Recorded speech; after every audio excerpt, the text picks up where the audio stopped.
Hey guys, welcome to Tuesday night Bible study. We are teaching through the book of Philippians in depth, and we are in chapter 1, and we continue there. We get to really go into this book and really kind of pull it apart. Mainly, let's kind of really get at what thoughts Paul is conveying, what he, what he's saying, and so we left off. Let me bring it up here. We left off, and this is a very interesting passage here that Paul brings up, and let me read it, and then we can we'll dive right in it. So I'm going to read it again, but I'll get to the point where the parts I want to kind of highlight. So he says, "Now I want you to know, brother," this is verse 12, "that what has happened to me has actually resulted in the advance of the gospel, so that it has become known throughout the whole imperial guard and to everyone else that my imprisonment is in the cause of Christ." Now, again, that was an important point we made out, that he wasn't in jail because he broke a law. Well, he might have broke some type of Roman law. And actually, I'm going to retract that. He didn't break any Roman laws. They had more authority to kind of enforce whatever they wanted, right? They didn't measure justice the way that we measure justice. The Roman system of justice was a lot different.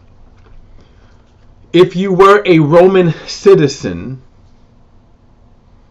then you had rights, and they would bend over backwards to protect those rights. If you were not a Roman citizen, then it didn't matter. No one cared.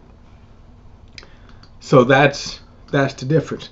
That is the difference. And when Paul says that he was in prison for the cause of Christ, that was the reason. Think about when Jesus was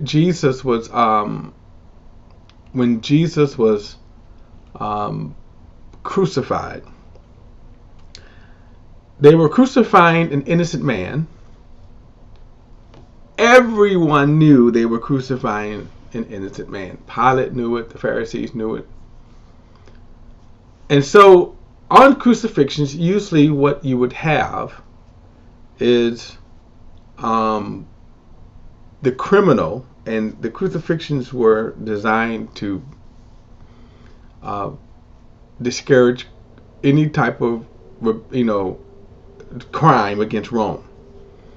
And again, not so much as justice, but crime. In other words, don't cross Rome. And of course, part of that was, you got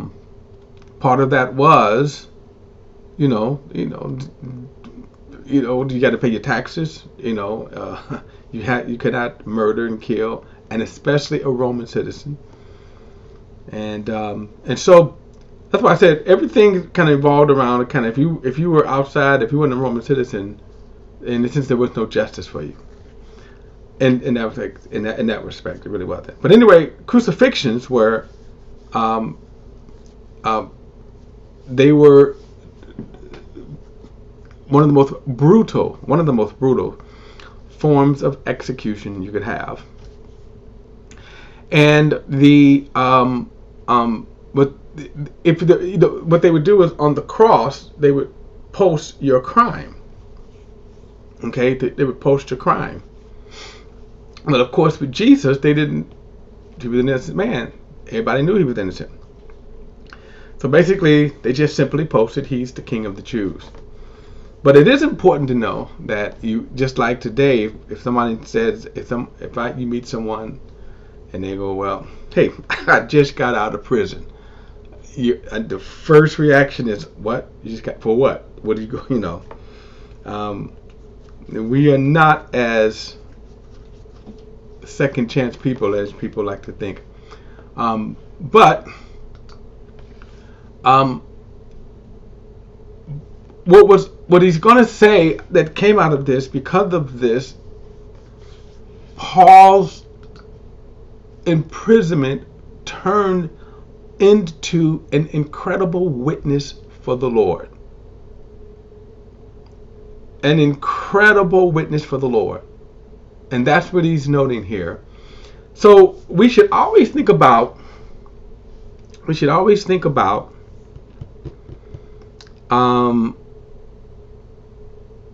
and I'm kind of jumping ahead because he's going to state this in a couple of statements in this chapter here.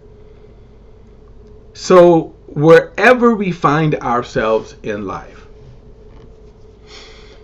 look, there are a lot of teachings out there that promises you that you can have, your dreams realized. People buy their books. They call them motivational speakers. In Christendom, what's called the prosperity teachers. Even though the prosperity teachers, which really basically are the word of faith teachers, they're kind of diminishing in their effect. As a movement, they have really, really sort of died out for the most part. The individual teachers still exist, okay, but if you go back and from the 70s and the 80s and in the 90s, they were a strong movement, the Word of Faith. And one of the reasons why the Word of Faith movement was strong was because the promises that they taught, they called the promises of God. And basically it was, you could have through faith, if you understand faith, and you can if you understand the laws of prosperity. They kind of really took apart the Bible. And they taught, hey, if you do these principles, we're going to extract out of the Bible. We're going to extract out of scriptures. And they concocted a theology. It was called the Word of Faith. Faith, so the subject of faith itself. And by the way, that when I say the subject of faith, it's basically, if you almost can close your eyes, you couldn't tell the difference between what they taught and taught for faith and what Star Wars taught as far as the force being with you. And basically what they taught was that if you had enough faith, you can create your reality. They actually taught that. It is too broad enough to try to go through all of the kind of crazy stuff that they taught. Like, for example, there's one lady who taught that in heaven, because she went there, she actually said she went to heaven, and she saw this warehouse in heaven with nothing but body parts. Hearts, lungs, kidneys, pancreas, right? Just warehouse. And basically, and I'm being humorous here, because there's a website called overstock.com, and I'm using that because basically what she was saying was that because people didn't know their faith, there was an ample kind of overstock of these body parts because people didn't know how to use their faith. So if you know how to use your faith, you can by faith pull those body parts, that whatever you needed from the spiritual realm to the physical realm. Okay, and that's all because of faith. Then there was, of course, healing, and then there was prosperity. So all of the, so and it was kind of funny because there was a preacher back in the 60s and 70s called Reverend Ike, and he taught money. Now, he was not a Christian.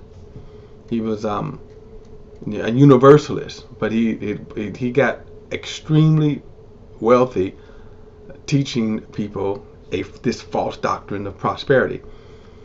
Pretty much, basically, it gave to him. He had a fleet of Rolls Royces and Ferraris and all that kind of stuff. And he was sort of like the black Liberace, where he would flaunt it, in grand, kind of grandiose way. Well, the prosperity teachers certainly didn't want to be linked to them, so they kind of came off with more, of course, evangelical, more Bible-based. Basically, they taught the Bible, and of course, Their ministries exploded because what? Everybody wants to know, how can I prosper, right? How can I be healed? How can I do all these things? Everybody wants to know these things. So these promises, of course, and the thing about it is, of course, no one ever actually received them. Okay. What the contrast here that Paul is going to make with all of these kinds of false teachings is that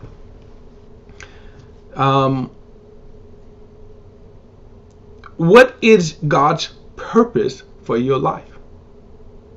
In other words, people are following these sort of we call pipe dreams. They're following these kind of dreams. But what did that is not the gospel that you see the biblical teachers, the writers like Paul writing.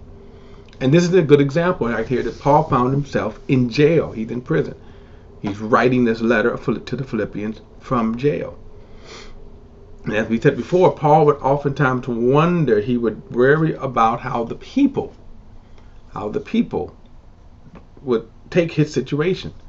Would they falter? He wondered how people would, the persecution.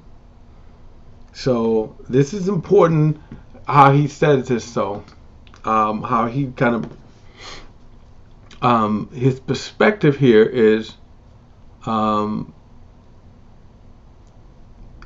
me go back and see. It resulted in the advance of the gospel. Look at verse 12 again. Now I want you to know, brothers, that what has happened to me has resulted in the advance of the gospel. So that was the joy that Paul had in his suffering. And so he says, so that it has become known throughout the whole imperial guard and to everyone else that my imprisonment is in the cause of Christ. Verse 14, most of the brothers in the Lord have gained confidence from my imprisonment and dare even to speak the message fearlessly. So Paul was worried about if his persecution would cause the church to shrink away. But instead, it had the opposite effect. They were growing bold in their faith. In fact, as time moved on in the Christian church, it started to ramp up around this time with Paul, the persecution against the church.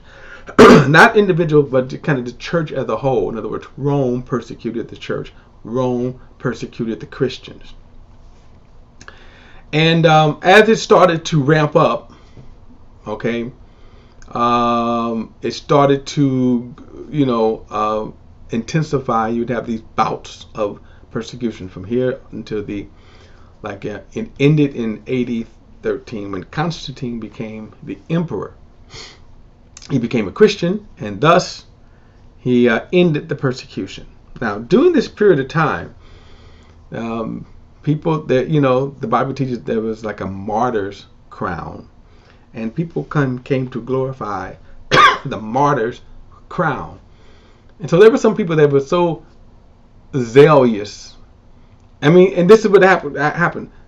Yeah, it did have people who were ashamed, and they were afraid, they were fearless, and they were cowards in that respect. But there were a lot of people that were quite zealous for the faith, and even to the point that it was considered an extreme honor if they died a martyr. To the point that in some cases, the church had to correct those and say, don't foolishly throw yourself out there. There's enough suffering without you foolishly throwing yourself out there. Kind of imagine like a person who, stands in front of a train while it, comes toward them. There's enough dangers in life for you not to be stupid. A lot of these young Christians will oftentimes do that. Go out and just recklessly. But the idea was that even in the efforts to stamp out Christianity, the persecution proved that anything that people, as they were watching the torture, the barbaric treatment, and how people stood and glorified God, it sparked faith in people, that they would oftentimes themselves stand up in the audiences, in the arenas, and profess Christ, knowing that they themselves would immediately be arrested, certainly the threat of it. That's the effect here. Verse 15 says, to be sure some preach Christ out of envy and strife, but others out of goodwill. So this statement here is, and I'm only going to read it because this statement is kind of amazing. And it kind of shows how that not everyone in the kingdom of God is sincere and is of the faith. Not everyone is of the faith. So,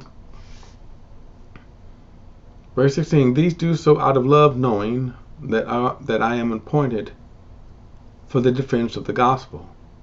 The others, verse 17, proclaim Christ out of rivalry, not sincerely, seeking to cause me anxiety in my imprisonment. So, again, this is amazing, and it kind of brings the question is, look at Paul's response, by the way. Let me read that because this will help move on. Verse 18, what does it matter? Just in every way, whether out of false motives or true, Christ is proclaimed, and in this I rejoice. Yes, I will rejoice. So that's a kind of astounding because notice Paul said, well, they thought they were adding affliction, anxiety to me. In other words, they were kind of preaching like a na na na na na, right? And again, the opposite effect. Paul says, well, Christ is being preached. The main thing is Christ is being preached. So that brings us to a question here. Can God use people that are not right, not pure motives?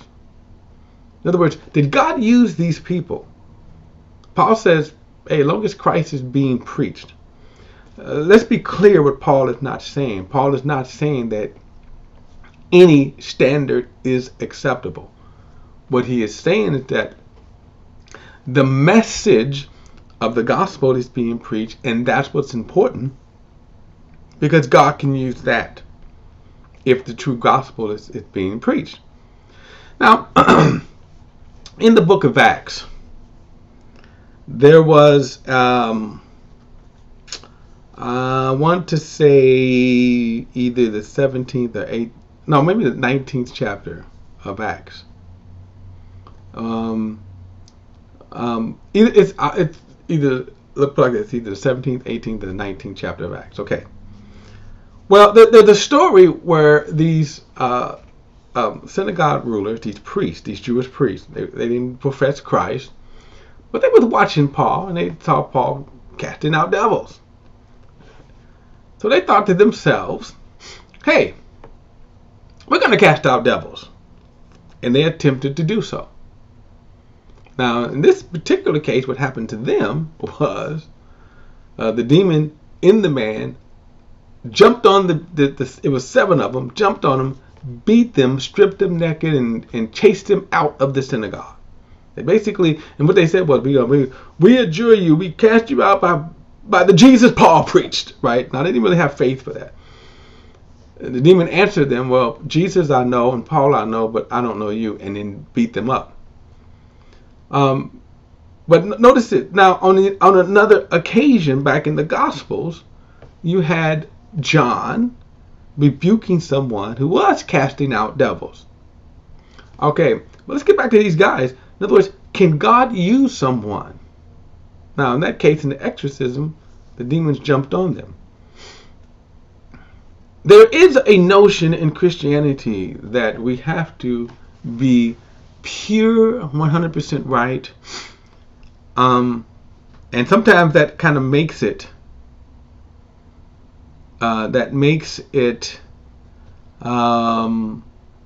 interesting because here's a good example. I'll use this example here. And I am going to do a dedicated video for my YouTube channel on this itself. The late Ravi Zacharias, who was an apologist. Those of you that don't know, and believe it or not, y'all, there's a lot of people who don't know. In other words, the Christian community is so divided that it is easy for people. For example, it's so if you're not a Baptist, you don't know non-Baptists, okay? And if you're, so in each camp, everybody kind of knows in each camp. But if you're not in those camps, in general, people don't oftentimes know. So I don't take advantage. When I say Ravi Zacharias, there's tons of people who don't know who he is. Just like if I say to you, do you know who Kenneth Copeland is? There are tons of people who don't know who Kenneth Copeland is. Kenneth Copeland is a Word of Faith teacher. Just like if I say you know who John MacArthur is. There are plenty of people who don't know who John MacArthur is. Because they don't, again, everybody's kind of divided in their each individual camps. For example, I kind of crossed the aisle here because I don't attach myself to one particular group. And it was all kind of interesting, like the denomination, the Church of Christ. Okay, the Church of Christ. That's an entire, I want to say the Church of Christ has, I forgot, 6 or 7 million, maybe. There's a few of them. My point, it's an entire denomination. And again, there's a lot of people who are outside of the Church of Christ, have never heard of the Church of Christ, the denominations, what they teach. I have, because I kind of interact with them on Facebook. I interact with a lot of people. That's why I know about them. But again, a lot of people don't know. So anyway, the Ravi Zacharias was an apologist. You can probably put him in the evangelical camp, although I don't know, if he was considered Reformed or Calvinist. Reformed, Calvinist, the same. But he was popular in the apologetic arena. And apologetics simply was those who, if you type on YouTube, debate, just type in, Christian debates atheists. Okay, so that's apologetics, debate. Basically, that's what it is, it's debate. And you're going to get scores of responses if you click on just, Christian debates, and there's all kinds of debates. When I say all kinds of debates, even among Christians. So, Christian debates evolutionists, or creationist debates, atheist debates, excuse me, whatever. And then, of course, within Christianity, you have people who debate each other, so people who believe in the rapture versus people who don't believe in the rapture. And again, scores and scores and scores and scores and scores of the debate. Ravi Zacharias was considered one of the top thinkers and apologists. And so, a Christian apologist. So, after he passed away, it was kind of came out, because now I think he's been dead now over a year. But since then, a lot of the details of his scandal. He's been involved in a lot of, in this case, adultery. And in some cases, some people accused him of rape. All right. So here's my point with this. Okay, so now there are people to the point now that they're questioning his salvation. They're questioning his salvation. Was Ravi saved? Well, better yet, actually, one of the things that I said I'm going to respond to is they're questioning: is Ravi in hell? Is Ravi Zacharias in hell? Why? Because in a sense he's passed away, so we're finding out about the sins after his death. So now they're going to say, well, did he go to heaven? All right. So first and foremost, to answer that question is, who are you to judge anyway? And it's a dangerous thing when you start judging. And people say, well, he didn't repent. How do you know, right? But here's the thing. Let's even go back. Because, see, before anyone knew about his scandal, okay, before they knew about his scandal, they enjoyed, they were blessed, they learned from his apologetics. So let's think about that. You have people, the very same people that's questioning, okay, his salvation, once enjoyed his apologetics. Now, apologetics is not for everybody. I love apologetics, because I like to scrap it up with people myself. So my point is that people learn. People got blessed. People loved it to watch that. So that didn't change. That didn't change. So my question is, even as Paul is saying right here, that there are people that were preaching the gospel with purely wrong motives. Paul's response, at least Christ is being preached. But the question is God using that? So the answer is, of course he is. Let me kind of go back and tell you a story about Balaam. Balaam in the Old Testament was a false prophet. He was not even an Israelite. In the 40th year of their travels, now this is kind of amazing. This is kind of amazing. In the 40th year of their travels, okay, they were getting ready to cross over to the Promised Land. Now, understand the reason why the 40th year is important is because they had been wandering in the wilderness because of their unbelief. They didn't believe God, which was so amazing in itself, because out of all of the mighty miracles God did, he crippled an entire nation, destroyed it. Egypt was the mightiest nation, and God brought it to its knees in front of the Israelites and brought them out. Parted the Red Sea, and they walked through on dry land. When the Egyptian army tried to follow, they were drowned. Israel saw that. They then, in the 3rd month of their freedom, they decided, we want to go back to slavery. We want to go back to Egypt. They made a golden calf. And they said, hey, this golden calf brought us out of Egypt. God was like, okay, ooh, you guys are really trying me. In their 2nd year, God finally said, okay, it's time to go into the Promised Land. The land that I promised you. The land that flows with milk and honey. It's what I brought you out of Egypt for. And so, all right, he gets ready to go into the Promised Land. And when they get ready to go into the Promised Land, they send these spies out, and the spies came back and said, yep, it is a land that flows with milk and honey. Yes, it is. However, there are giants in the land, so we can't go into the land. We just can't. What was God talking about? God says, okay, for this, your generation is not going to go into the Promised Land. I'm going to wait until every one of your generation die out. And the children that you said that would be destroyed, they're going to go into the Promised Land, except for Joshua and Caleb.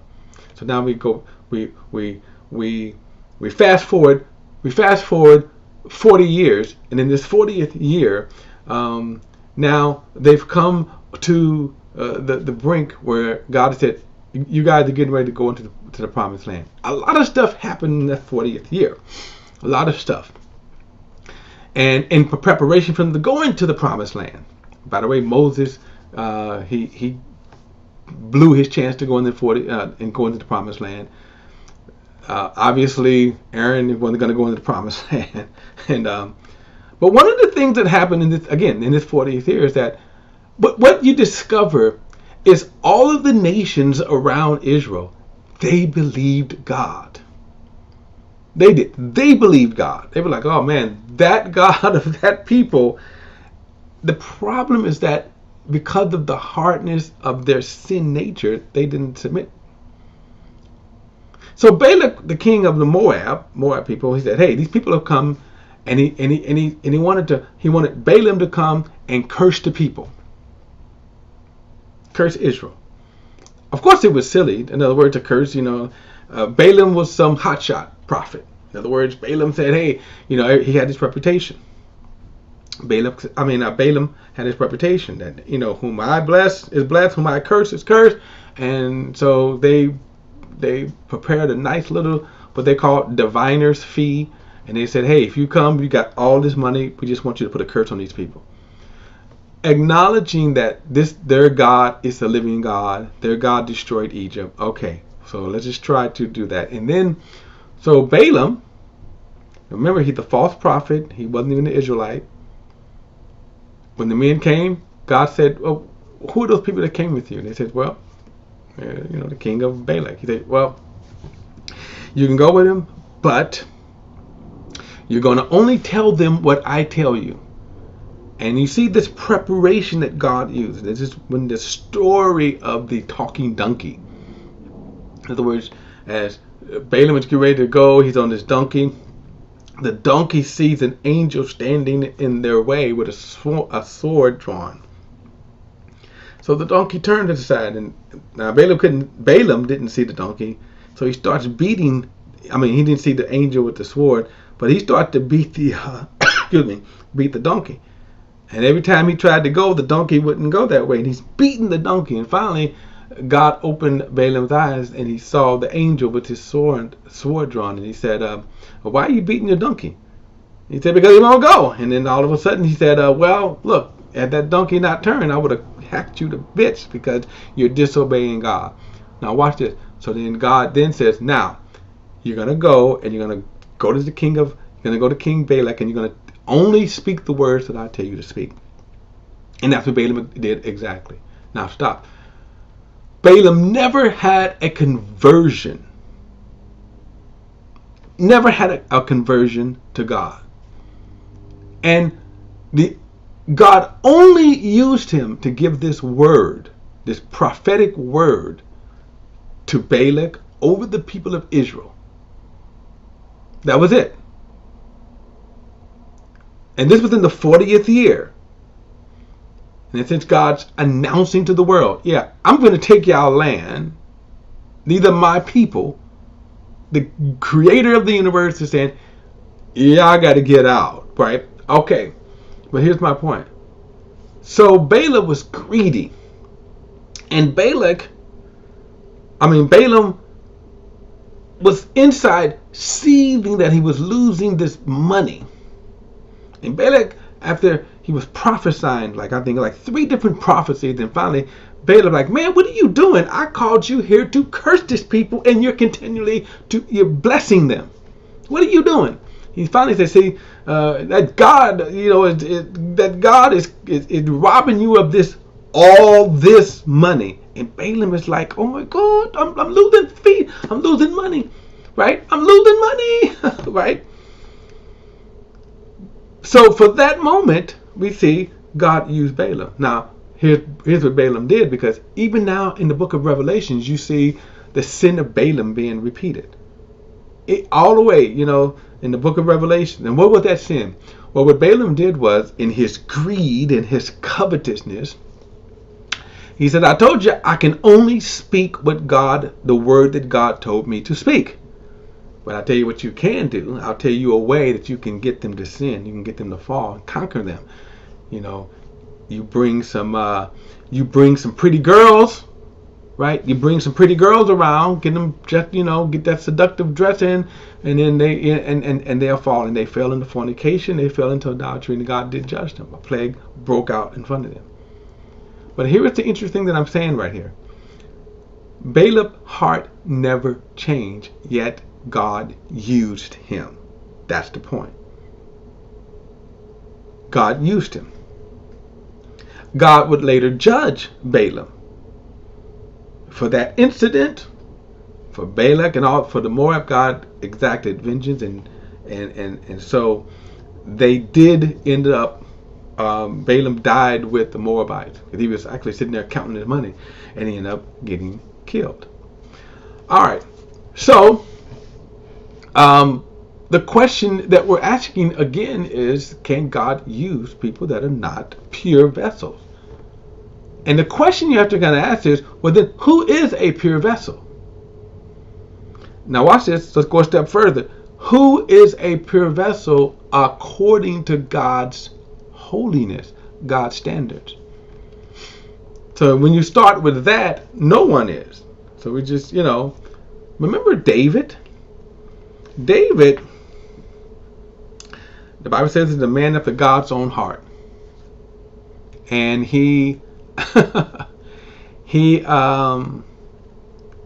is a man after God's own heart, and he committed he committed adultery, so he lust, he coveted, he broke several commandments, right? He coveted his neighbor's wife. He then had adultery with said neighbor's wife. He then lied. He then conspired, and then had, his servant killed. Right? Was God through with him? See, again, my point is, we all can fall short. So when we kind of go back here with Paul in Philippians here, when Paul says here, the others, verse 17, the others proclaim Christ out of rivalry, not sincerely, seeking to cause me anxiety in my imprisonment. And then he says, what does it matter? Just in every way, whether out of false motives or true, Christ is proclaimed. So again, does it mean that the people that are preaching a false gospel, not the false gospel, they are false themselves. If they're preaching the true gospel, God can use it. That's all it's simply saying, that God can use it. Notice they were, the Old Testament during the times of the kings, if you read, 1st and 2nd Kings and 1st and 2nd Samuel, you will see just king after king. For in some cases were good, were bad. Okay, and it's in some cases God would, for example, Jehu was a king that God used, but he was just as wicked as anything else. And God turned around and judged him. Okay, so the thing is that, can God use vessels that are not pure and wicked? He does it all the time. From God's perspective, it's like, that's all I have in terms of in this earth. None of us are going to be perfect until we get our glorified bodies, right? Then and only then will we be completely free from the bondage of sin, from the struggles of sin. But until then, we're all in that respect to one degree. Now, again, this is in no means saying that, God has no standard. Oftentimes you see preachers that are, we could go, that's another whole kind of discussion. And you can look at a lot of these preachers who are falling behind the scenes, sinning. Which brings up a point. There are a lot of preachers sinning behind the scenes. You just don't see it. In other words, if you're watching your favorite TV preacher, or you're listening to your favorite TV preacher on television or radio, that means you don't always necessarily know what's behind the scenes. That's why I said when I brought up the late Ravi Zacharias. People enjoyed his ministry. They enjoyed his ministry, learned from his ministry. And with respect, he was a great thinker. Now, on the other side, he had a very sinful, as the revelations came out, a very sinful, behind the scenes lifestyle. So the question is, did God use Ravi Zacharias? Well, of course he did. People were blessed. That didn't go away. You can go the same thing with a lot of pastors. In other words, if you're just sitting in the audience, you don't always know what's going on behind the scenes. I can tell you, as one going behind the scenes, you don't always want to know, because oftentimes it's not pretty. But the idea that when you hear of scandals,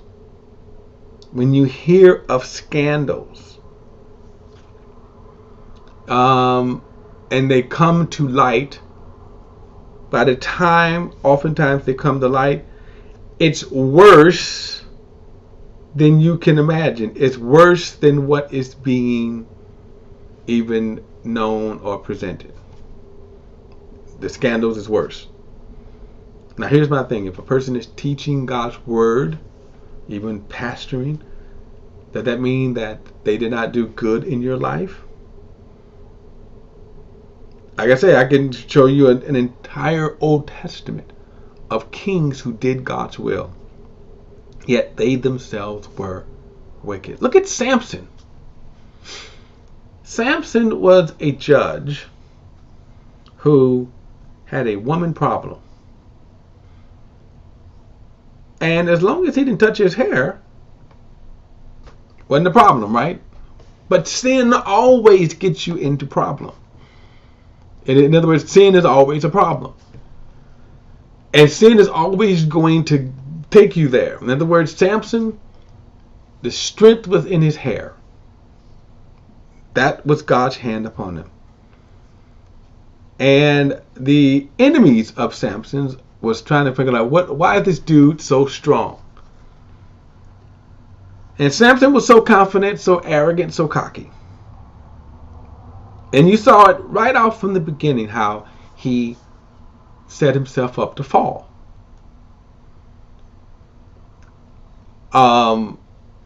The Philistines would send women to try to seduce him, try to get the secret of his strength. And he wouldn't reveal it, but yet he was still sinning. He was still, he was a fornicator. Okay? All right. So then comes Delilah. Right? And she go, okay, I'll get the secret. And he loves him some Delilah. And you saw that progress. Many of you know the story where he began to see that process where he kept, he was like, hey, Delilah was like, tell me your secret. And he was like, do this, do that. And again, as sin goes. Well, braid my hair up, right? See, already braid my hair up. Finally, she got it out of him.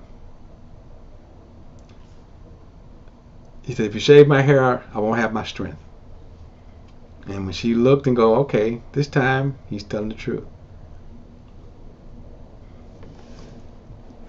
She put him to sleep, and you can imagine how. And while he was asleep, shaved his hair. And then she says, Samson, the Philistines upon you. When he woke up, they didn't realize that the Lord had departed from him. And he thought he had his strength as he had before, but he didn't. So they seized him, put his eyes out, and chained him up. And they would just bring him in. They would have these feasts. They would just bring him in, make sport of him. He was like a showpiece, a conqueror of their great god, Dagon, right? Now, what they didn't notice, they themselves, of course, was cocky, that his hair began to grow back. Okay. Finally, it's because his eyes were gorged out. He couldn't see. They had this big banquet, about 3,000 of the leaders. And he's standing there making, look, we defeated the Israelites' God. So when he looked, he go, okay, I'm standing by the support columns. He asked the Lord, can I have strength one more time? And pushed it down. So my point is, when I say that, okay, so Samson was used by God to deliver Israel. The judges back then, in the book of Judges, they were not only those who adjudicated law, but they were also deliverers, because during this time, Israel, again, sinned. They would need a deliverer. Samson was one of the more mightier deliverers, right? He can almost fight the army himself. So when that happened, excuse me, for 20 years, Samson, okay, was the judge, but he was flawed. He was a fornicator. That sin caused him to end his ministry and life in disgrace.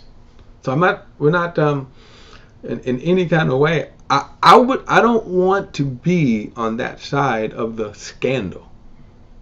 What my point of saying is that from God's perspective, the vessels in the earth are all corrupt. That's my point.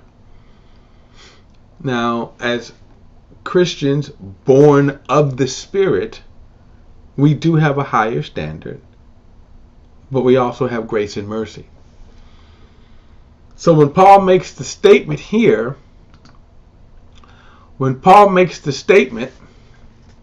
what does it matter? Verse 18 again, just in every way, whether out of false motives or true, Christ is proclaimed. So guess what? Those guys who were preaching the gospel out of insincere and false motives, their purpose was to hurt Paul, to antagonize Paul. Paul said, y'all stupid. Really, y'all stupid. Christ is being proclaimed. And think about this. So here's the guy who's not right with the Lord. Maybe he's a Christian, maybe he's not. But just think about this. Now, here this guy is, he's preaching Christ.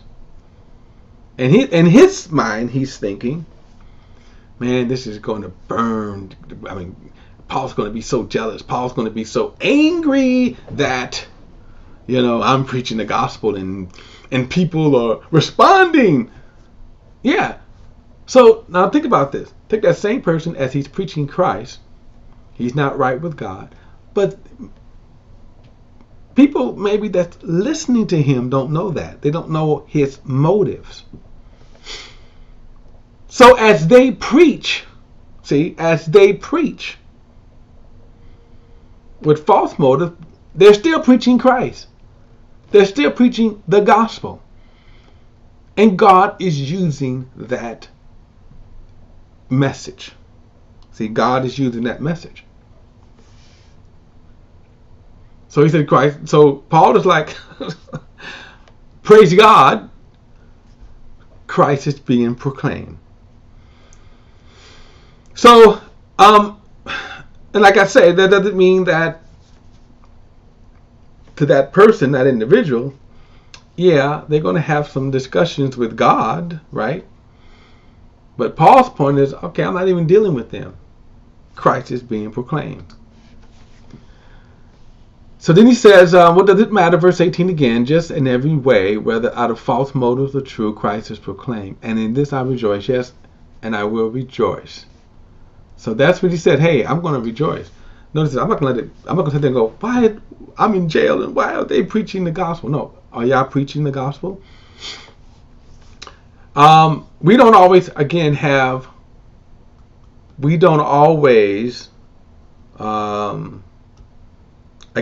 the motive. As I said, if you sit in the church and, other than the person that's teaching outright heresy, and that's not what Paul is talking about here. In other words, there are people that's teaching heresy. Get out of those churches. Avoid those churches. But people that are truly, the people that are just preaching the pure gospel, he says, we don't always know their motives. There's some people that may say, you know what? And this is true. This does happen. There are people that look at church and go, man, that's an easy job. I can preach. I can do this. I can preach, and I can make money. But if they're preaching, God is going to deal with that. And that's really kind of, I think, too, the other side of it. God is going to deal. God is the judge, and God is going to deal with people. He says, verse 19, because I know this will lead to my deliverance. Now, notice when he said to rejoice. I know, let me go back so I can get to I want you to get the thought of this. Verse 18 again. Well, let me read 18 again. What does it matter? Just in every way, whether out of false motives or true, Christ is proclaimed. And in this I rejoice. Yes, I will rejoice, because I know this will lead to my deliverance through your prayers and help from the Spirit of Jesus. Now, file this statement here. And we're going to come back to this later. Verse 20, my eager expectation and hope is that I will not be ashamed about anything, but that now, as always, with all boldness, Christ will be highly honored in my body, whether by life and or by death. Now, the word ashamed here means to shrink away. Remember, Jesus said that if you're ashamed of me and of my words in this evil generation, I'll be ashamed of you in the day of judgment, right? Paul, if you notice something here, it's very interesting. He says, and my eager expectation, hope is that I will not be ashamed about anything, but now as always, with all boldness, Christ will highly be honored in my body. One of the things, of course, as Christians, we have to reckon with is, what is the purpose you think we're here for? And that has been so muddied, especially in America, in our culture. Think about this. What do we live for? Paul says, I'm not going to shrink away from the gospel. And notice, remember, Paul is writing this from jail. So notice he says, so in this case, I rejoice because whichever my aim is that Christ may be honored, glorified, whether in my body. So as a Christian, a lot of our sin problem, a lot of our hang-ups could be solved by readjusting, right? What is our purpose? The reason this body is here. Think about this now. Think about this. Why are we here? Now, so let me lay this out. First and foremost, look at the promises of God for us. Okay? So let's start with that. First and foremost, God, because of his love, sent his son, and in that his mercy, he saved us. So that's the first benefit, right? We're saved from sin. We're saved from the wrath that is to come. Right? So that's, and by the way, and if that's all God did for us, great, right? No hell, right? So if all God did that was great. But he did more. Not only did he save us from our sins, but he adopted us into his family as his sons. So as Paul says, we're no longer slaves or servants, but we are sons, and we have the spirit of his son crying in our hearts, Abba, Father. We're children of God. But that's not all, right? That's not all. In Ephesians, he tells us that he's raised us up together with Christ and has made us to sit in heavenly places in Christ, right? But that's not all he's done, okay? He says that we are heirs of God and joint heirs with Christ. So just think about that package, that salvation package. Our bodies, and by the way, we're going to get into this, and Paul's even going to mention this in chapter 3, right? That the kind of bodies that we have is like the Jesus. This is going to be the final kind of installment of our salvation. That our citizenship is not just we're citizens in heaven, but we are of the very household of God. That's right. We don't have to ring the doorbell in the household of God.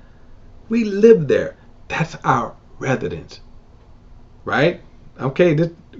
Okay. So watch this. So our bodies, the last packet, as it were, the last installment of our salvation is the glorification of our bodies. And that is like, our bodies are like that of Jesus. So whatever kind of body Jesus has right now, guess what? We're going to get a body like that. That is not subject to time, space, decay, right? Move at the speed of thought. We can just go on and on and on. So that, woo, great, right? So why are we here? I mean, think about this now. With all of that, why am I here? Because even right now, if I died right now, Paul says to be absent from the body is to be present with the Lord. So why the heck am I still here? All right, think about that. Why am I here? I mean, because see, in heaven, we get a glimpse, right, on the Mount of Transfiguration. Go back and read that story, especially from Luke's gospel, because Elijah and Moses stopped by and was chatting with Jesus. Think about that. They stopped by talking to Jesus about his death. Yeah, hey, Jesus, talking about his death. Right now, so death, and Paul's going to, this is a prelude of what Paul is getting ready, the statements Paul is getting ready to make right here. But this is unbelievable. So here's my thing. Why are we here? But all of those promises that we have, why am I here? Right? If all of that, this earth here has, right? This is it. Because even with this, guess what? It's still not great. Paul says, that's not what I want. He says, this is why we're here. Verse 20 again, my eager expectation and hope is that I will not be ashamed about anything, but that now, as always, with all boldness, Christ will be highly honored in my body. That's why we're here. That whatever it is that we're doing, Christ can be honored in my body. By life, or whether by life or death, Christ can be honored in my body. That's why we're here. That's why, in other words, you're not here to fulfill your own dreams. You're not here to, meet your destiny, then enjoy your everyday life, winning in life, destined to win, destined to winning. Oh, no. You're here to glorify God in your body. And Paul says, whether by life or death. That is the goal. All right, so we're going to pick it up from this point in our next Tuesday night Bible study. Thank you, everybody, for tuning in. I will see you next Tuesday on Tuesday night Bible study. All right, so next time I see you then. All right.